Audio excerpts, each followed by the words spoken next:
محترم معزز علماء کرام، مشائخ عظام اور پنڈال میں موجود اہل سنت والجماعت کے غیور نوجوانوں، ہمارا آج کا یہ پروگرام عظمت فقہائے کانفرنس اور عظمت علماء دیوبند کانفرنس کے عنوان سے معنون ہے، اور اسی میں مناظر اسلام وکیل احناف حضرت مولانا مفتی ندیم صاحب دامت برکاتہ عالیہ کے ہاں دین کے سرحدوں کی حفاظت کرنے والی جو فوج تیار ہوئی ہے ان کی دستار بندی بھی ہوگی۔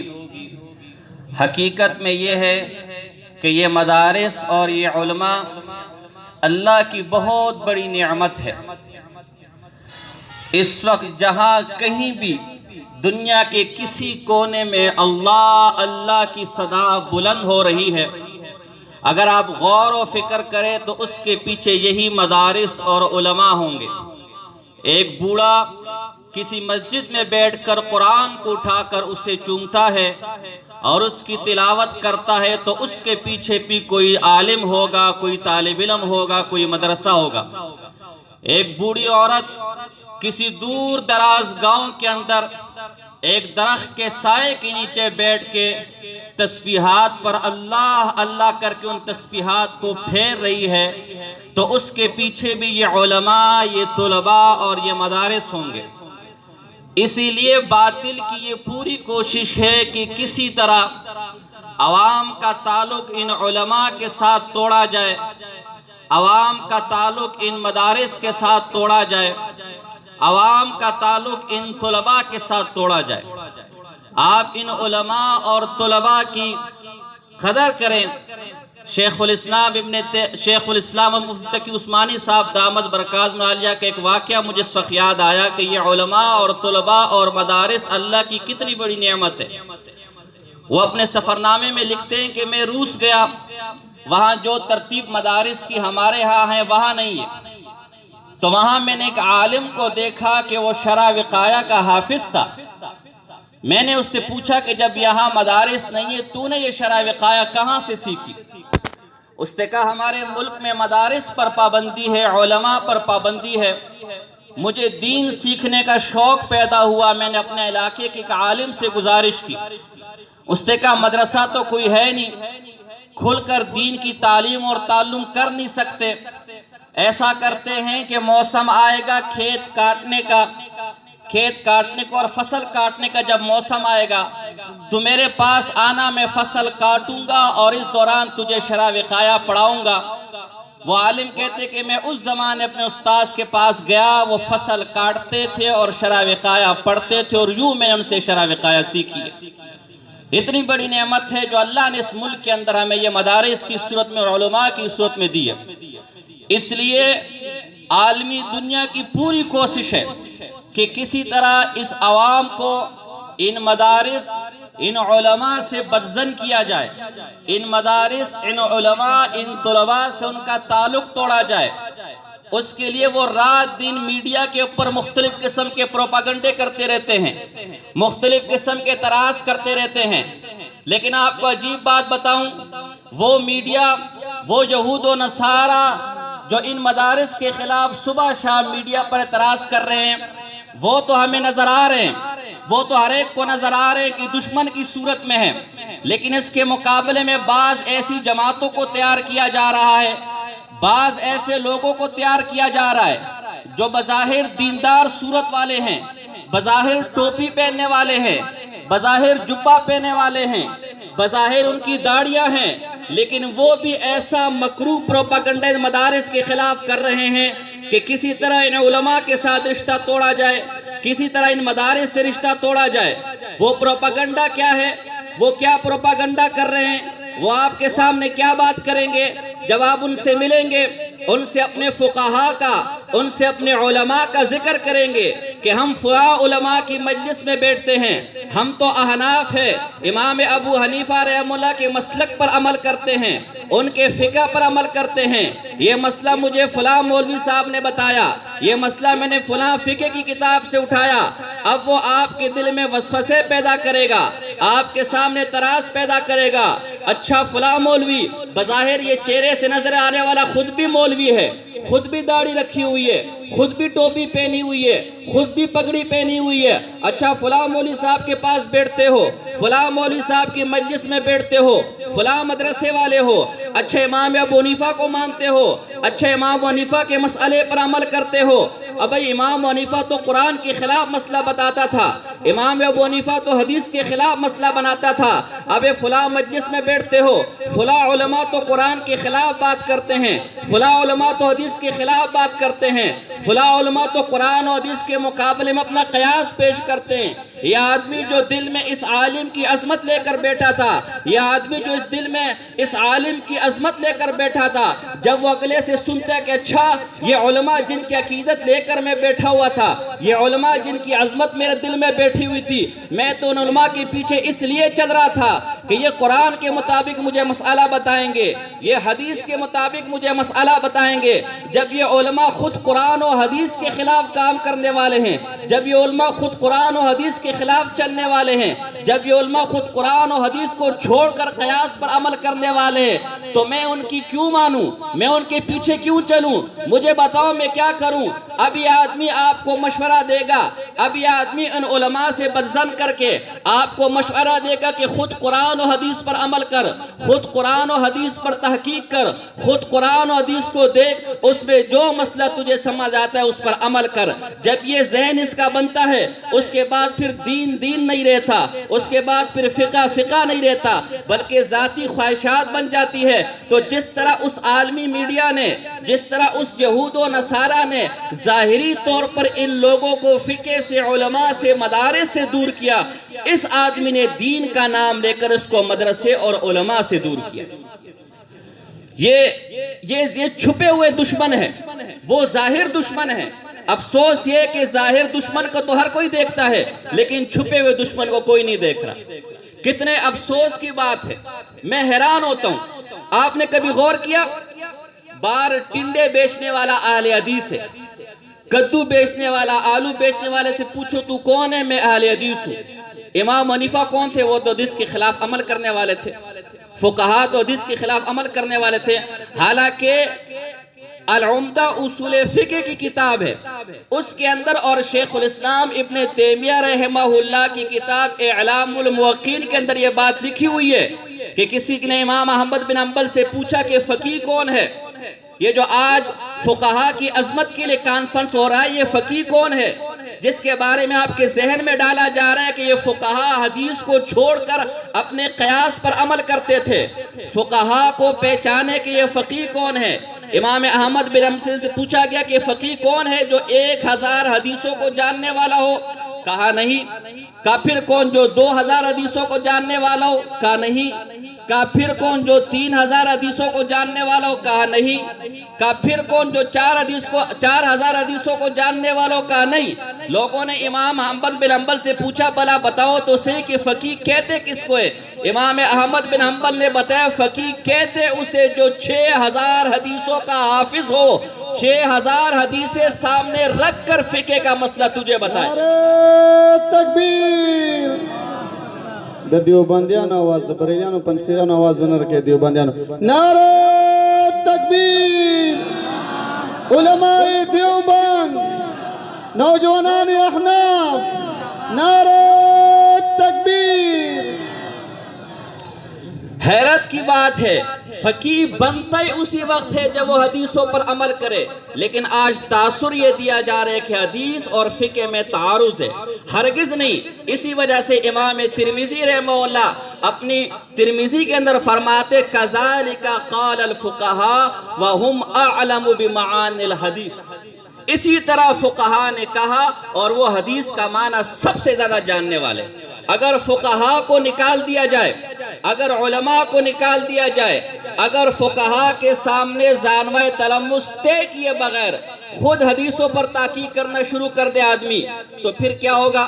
پھر جیسا کہ وہ حلب کے ایک بہت بڑے عالم ہیں شیخ صابونی رحمہ اللہ، وہ ابھی کچھ عرصے پہلے فوت ہو گئے۔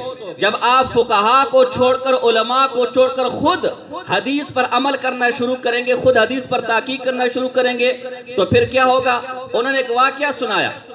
کہ اسی طرح ایک آدمی تھا جو فقہا سے علماء کو بیزار کر رہا تھا، حرم مکی کے اندر بیٹھا ہوا اعلان کر رہا کہ لوگوں، امام ابو حنیفہ کی تقلید شرک ہے، امام شافعی کی تقلید شرک ہے، امام مالک کی تقلید شرک ہے، امام احمد بن حنبل کی تقلید شرک ہے، چھوڑو اس تقلیدوں کو، چھوڑو علماء کو، چھوڑو فقہا کو، چھوڑو مفتیوں کو، قرآن و حدیث تمہارے سامنے ہے، ڈائریکٹ قرآن و حدیث پڑھ کے مسئلہ نکالو، آؤ میں تمہارے سامنے رسول اللہ کی حدیث پڑھتا ہوں، چھوڑو ان علماء کو، چھوڑو تقلید کو، اور پھر حدیث پڑھنے لگا، باب فضل حلق الذکری، پھر حدیث پڑھنے لگا باب فضل حلق الذکری ان ابی ہریرہ رضی اللہ تعالیٰ عنہ قال قال رسول اللہ صلی اللہ علیہ وسلم ان للہ ملائکتا یطوفون بالطرق یلتمسون حلق الذکری، پھر یہ حدیث پڑھ رہا تھا، ذکر کو ذکر کر دیا اور حلق کو حلق کر دیا۔ پھر یہ حال ہوگا جب ٹنڈے بیچنے والا اہل حدیث بنے گا۔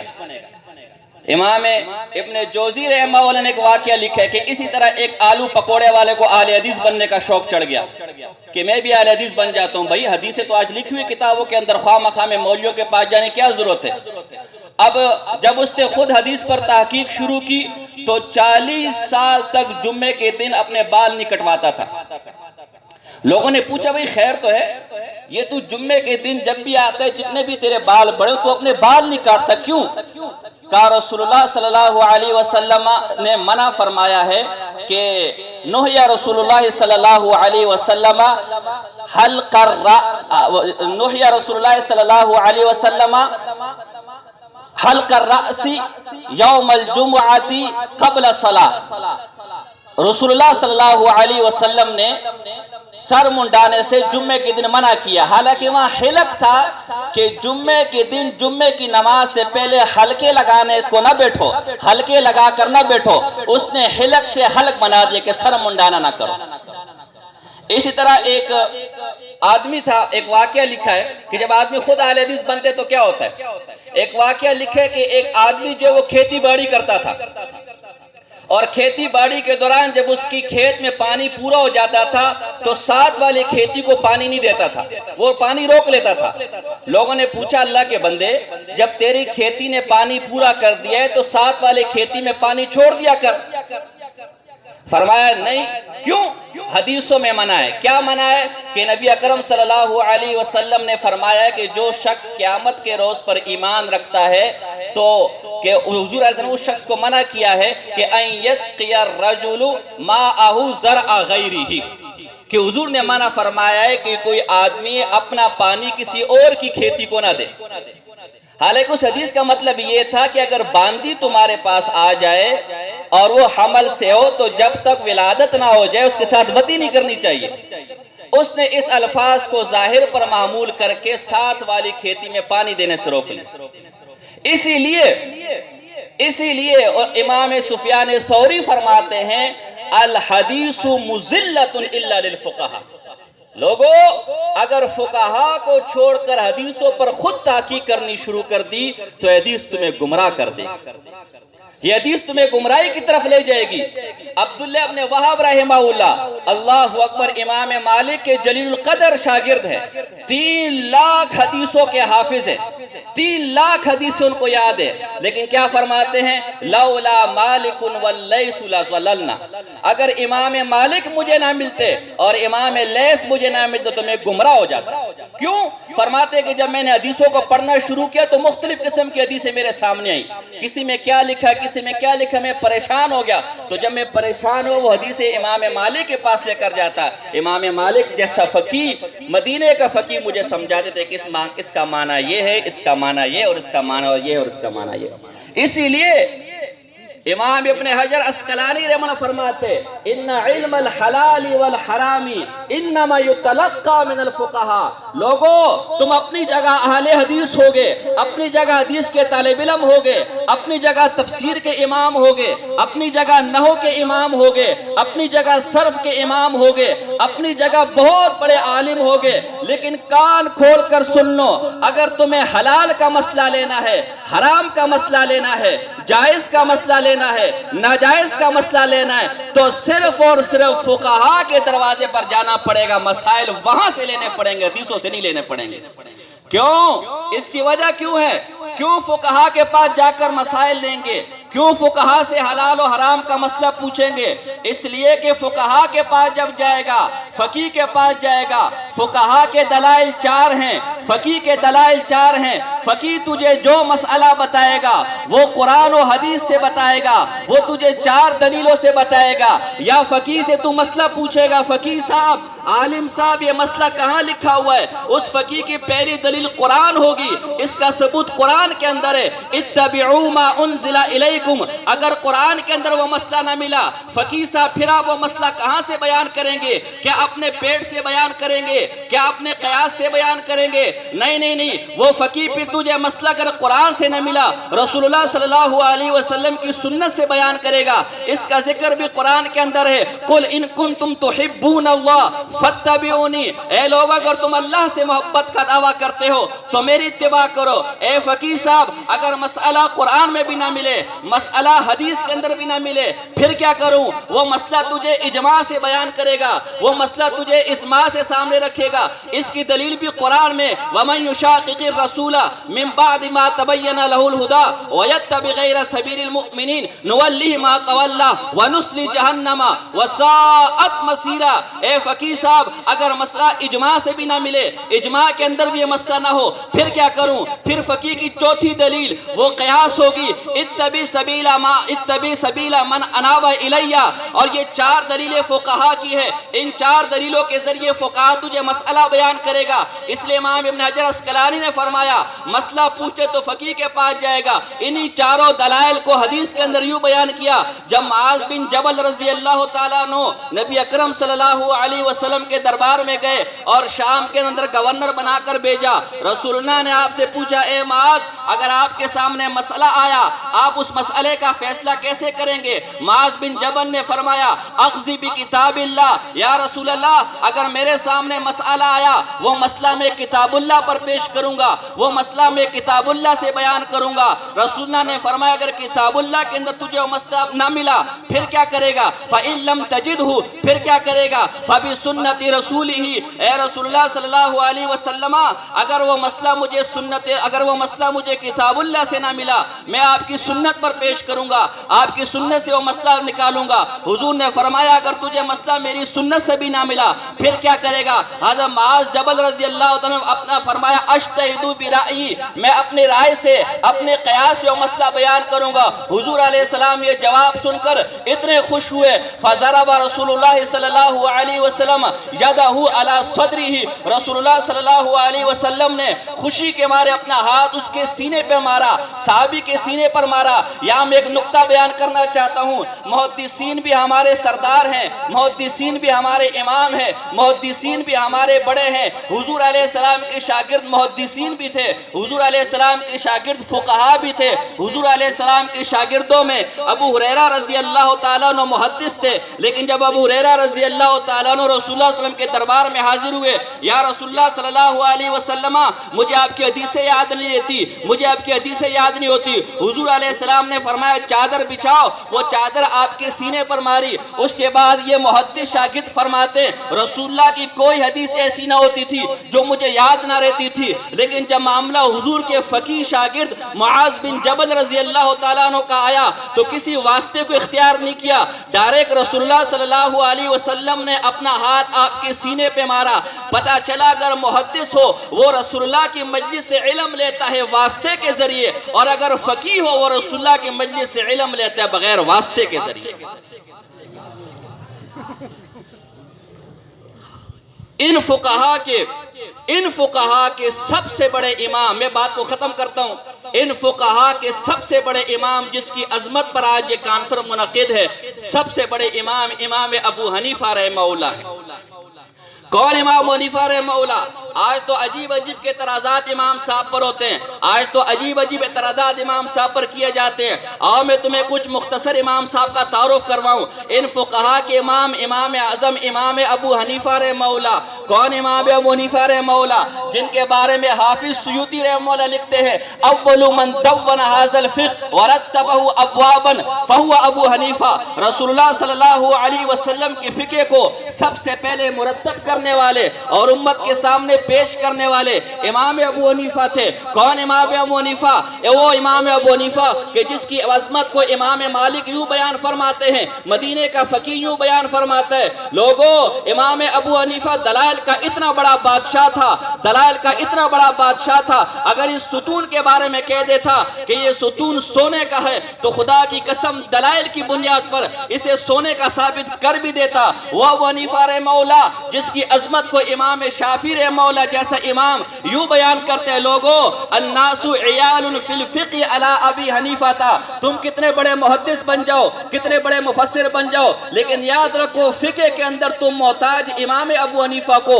وہ امام ابو حنیفہ کہ جس کی عظمت کو امام ذہبی یوں بیان کرتا ہے، کان من اذکیاء بنی آدم، بنی آدم کے سب سے ذہین ترین لوگوں میں امام صاحب کا شمار ہوتا تھا۔ کون امام صاحب؟ کون امام ابو حنیفہ کہ جن کی عظمت کو امام عبداللہ ابن مبارک، وہ عبداللہ ابن مبارک جن کے بارے میں امام نووی فرماتے، لوگوں اس کا اتنا بڑا مقام تھا، اگر اس کا نام لے کر اللہ سے دعا مانگی جائے، اس کا نام، اس کا وسیلہ دے کر اللہ سے دعا مانگی جائے تو اللہ کی رحمت سے امید ہے کہ وہ دعا قبول کر لے۔ وہ عبداللہ مبارک اس امام صاحب کی عظمت کو یوں بیان کرتا ہے، لولا ان اللہ ادرکنی بی ابی حنیفہ و سفیان لکنت بدعیا، لوگوں اگر مجھے امام ابو حنیفہ نہ ملتا تو میں بدعتی ہو جاتا۔ وہ امام ابو حنیفہ کہ جس کی عظمت کو امام ابو داؤد یوں بیان کرتا ہے، رحم اللہ ابا حنیفہ کان اماما، اللہ کی رحمت و امام ابو حنیفہ پر، وہ تفسیر کا بھی امام تھا، وہ حدیث کا بھی امام تھا،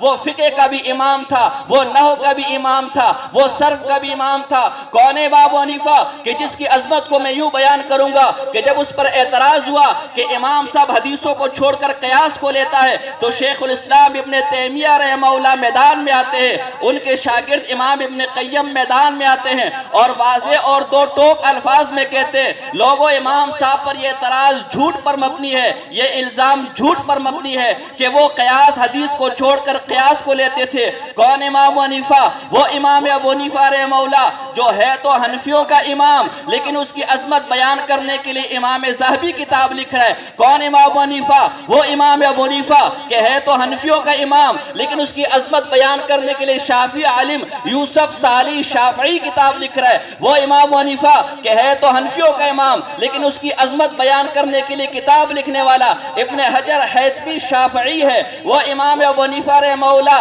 کہ ہے تو حنفیوں کا امام لیکن اس کے دفاع کے لیے، اس کی عظمت کے لیے جب شیخ الاسلام ابن تیمیہ رحمہ اللہ کا شاگرد تہذیب الکمال میں لکھنا شروع کر دیتا ہے، 28 صفحات پر لکھتے چلا جاتا ہے لیکن امام صاحب کی عظمت ختم نہیں ہوتی۔ میں کہتا ہوں تم لاکھ امام صاحب پر اعتراض کر لو، لاکھ امام صاحب سے لوگوں کو بزن کر دو، انشاءاللہ تر قیامت امام صاحب کی عظمت کے ڈنکے بجاتے رہیں گے، ان کی شان کو بیان کرتے رہیں گے۔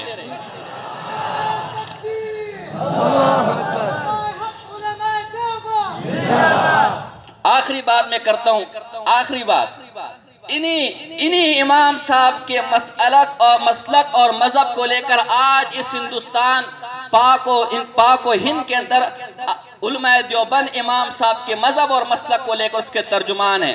مجھے عجیب حیرت ہوئی یہاں کر بعض لوگ علماء دیوبند کو ایک نئے مسلک اور نئے فرقے کے طور پر پیش کر رہے ہیں، انہیں ماتوریدیت اور اشعریت کے مقابلے میں پیش کر رہے ہیں، انہیں حنفیت کے مقابلے میں پیش کر رہے ہیں۔ ایک مسئلہ سمجھتے جاؤ اس کے بعد میں بات کو ختم کرتا ہوں۔ یہ بات غور سے سننا کہ دیوبندیت کوئی الگ سے فرقہ نہیں ہے، دیوبندیت کوئی الگ سے مسلک نہیں ہے، دیوبندیت اسی اہل سنت والجماعت کا نام ہے، جسے حنفیت کہا جاتا ہے، جسے ماتوریدیت کہا جاتا ہے۔ علماء دیوبند اپنا الگ سے کوئی مذہب لے کر نہیں آئے، اپنا الگ سے کوئی فرقہ نہیں لے کر آئے۔ یہاں آپ کے ذہن میں سوال ہوگا، جب احناف سے ہٹ کر علماء دیوبند نہیں ہے، جب ماتوریدیت سے ہٹ کر علماء دیوبند نہیں ہے، تو پھر آپ نے آپ کو دیوبندیوں کی جگہ، اور پھر آپ نے آپ کو حنفیوں کی جگہ اور ماتوریدیوں کی جگہ دیوبندی کیوں کہتے ہیں؟ اس اعتراض کا جواب دے کر میں بات ختم کرتا ہوں۔ یاد رکھو کہ دیوبندیت کوئی الگ سے فرقہ نہیں ہے۔ ہم نے اپنے آپ کو دیوبندیت سے کیوں منسوب کیا؟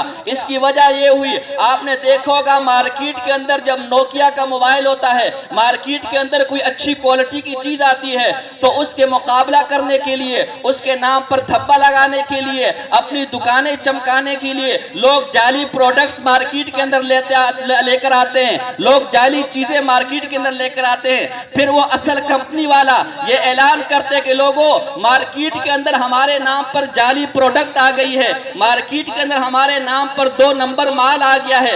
اب اصل مال پہچاننے کا طریقہ یہ ہوگا کہ ہمارے اصل مال پر ایک پنی لگی ہوگی، ہمارے اصل مال کا ایک کوڈ ہوگا، ہمارے اصل مال کے ڈبے کی نشانی یہ ہوگی۔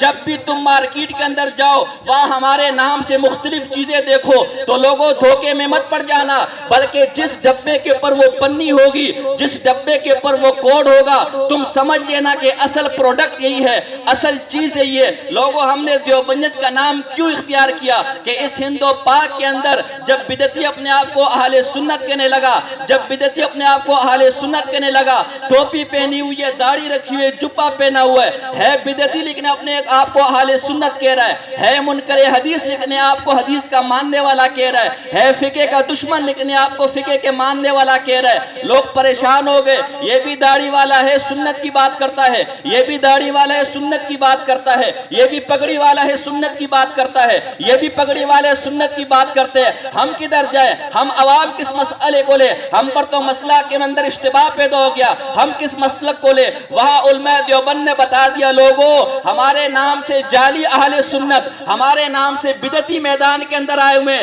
ان سے دھوکہ مت کھانا، بلکہ جس اہل سنت کے ساتھ دیوبند کی پنی لگی ہوگی، دیوبند کا کوڈ لگا ہوگا، سمجھ جانا اصل اہل سنت اور احناف یہی ہے۔ اس کے اندر